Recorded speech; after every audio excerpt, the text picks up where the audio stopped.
More than 1,000 yards of offense, 80 points. It lived up to the hype. The Saints win their 7th in a row, knocking off the last unbeaten team. Anybody up here think we just saw a preview of the NFC Championship? Oh, yeah. Absolutely. Yeah. How about this win by the Saints? Huge. Huge ramifications of the game. And you know Sean Payton and Drew Brees had heard about enough of Sean McVay and Jared Goff, two dynamic offenses. The Saints ended up really being the difference in terms of controlling the clock a little bit more, 6-7 minutes. It was one of those games where you can't make a mistake. You have to hold serve, and the Saints did it more often. You know what, Tony Gonzalez? You take a look at this NFC South today. Atlanta's third straight win. Carolina's third straight win. And now New Orleans has won 7 in a row. Yeah, like I said before, I think it's the best division in all of football right now. But I'll talk a little bit about the Carolina Panthers. That team right there is trending upwards right now. Norv Turner has those guys running great offense. It's trick plays. It's not just one guy doing it. It's all of them doing it. And obviously it starts with Cam Newton, 6'5", 265 pounds, running 5 yards a carry. It's impossible to stop right now. So not only do the Saints get the win, scoring 45 points today, Michael Thomas had the biggest receiving day of any player in the league this year, even with the homage to Joe Horn afterwards. I'm sure it would be a little different story had they wound up losing the football game. He was a big part of them winning. You were actually on the other side when Joe Horn did that back in 2003 against the Giants. Yeah, I was there. I didn't like it then. I didn't like it now. But, I think you guys want to be creative. They want to come up and have, something that's different from what everybody else is doing. That I don't like when you do the prop because it's also a manner of respect if you score a touchdown and go up. What if they score quick? Well, I didn't like that. They turn around and score quick. And they turn. And what if you lose the game? You look like a fool, and it kind of overshadows such a big game that this kid has. So hopefully it's a one-time thing. Yeah, I said in the pregame show, and I believe it really did make sense, that they've already beaten Minnesota. They'd already beaten Washington.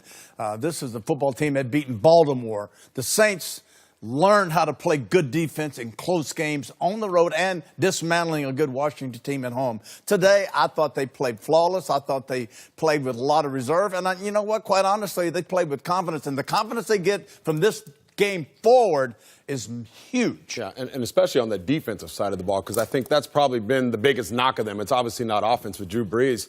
If they made stops when they had to, especially at the end of the game. And like I said, I played in that NFC South for 5 years. It is so tough to go in there and win a game. If they get that home field advantage, watch out. Watch out, because they're a really good football team. Howie, the focus was on New Orleans. You take a look at the numbers from Drew Brees. 4 touchdown passes, no interceptions again, and he wasn't sacked. Yeah, and we talked about it in the pregame. If they could protect, particularly the interior three, Pete, Unger, and Warford, they did an outstanding job. There were plays to be made down the field.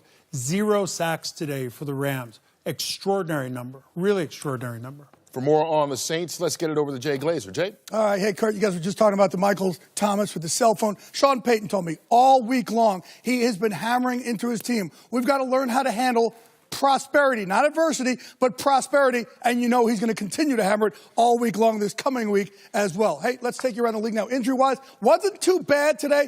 The only couple here, Denzel Ward, potential defensive rookie of the year. He went down with a hip injury. They're going to give him further tests tomorrow. They're hoping that he escaped with serious injury. Also, Calvin Ridley for those streaking Atlanta Falcons went down with a head injury, but the Falcons tell me they think he'll be okay for next week. Look, Pittsburgh Steelers, they beat the Browns 2 weeks ago. Hugh Jackson was out, beat the Ravens today, and now John Harbaugh, he has to field questions about his job security. Talk about the Steelers. We have them on Thursday Night Football, which means, of course, more Le'Veon Bell questions. He's not going to play this week, and if he doesn't show up by next Tuesday, he cannot play at all this year. Kurt? Well, if James Conner keeps playing like he does, nobody will care. Who won the day, guys? Start with you, Tony. I'm going to go with the Atlanta Falcons. I think for them to go into Washington, the defense held them to 14 points. That's outstanding. And then offensively, everything. I mean, Matt Ryan is playing well. Julio Jones got his first touchdown. Tevin Coleman was like a piece of bacon. It goes with everything. He's doing everything in that offense that they asked him to do. So it was just a great day. Piece of bacon. Pork? Oh, my goodness. Yeah, bacon goes with everything. I hope you know that. This dude, Even ice cream. You and these puns.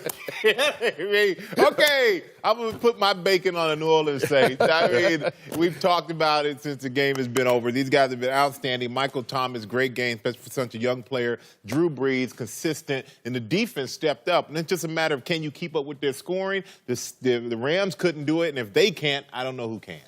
Vikings franchise record, 10 sacks on the road in Detroit. Danielle Hunter, 3.5 sacks, giving him 11.5 on the year. Outstanding. And a touchdown. and a touchdown. And James Conner, the running back for the Steelers, who, by the way, you're right, Jay, Thursday night, we've got a great one. We've got Carolina and the Pittsburgh Steelers, and James Conner, who right now has 10 touchdowns on the year. By the way, that is a record for the Steelers, most since 1950. You were getting that stat out one way or another, weren't That's the you? only stat I've used all day. We will Right, see you America? Thursday Night Football. It should be a good one. See you there. See you next week, folks.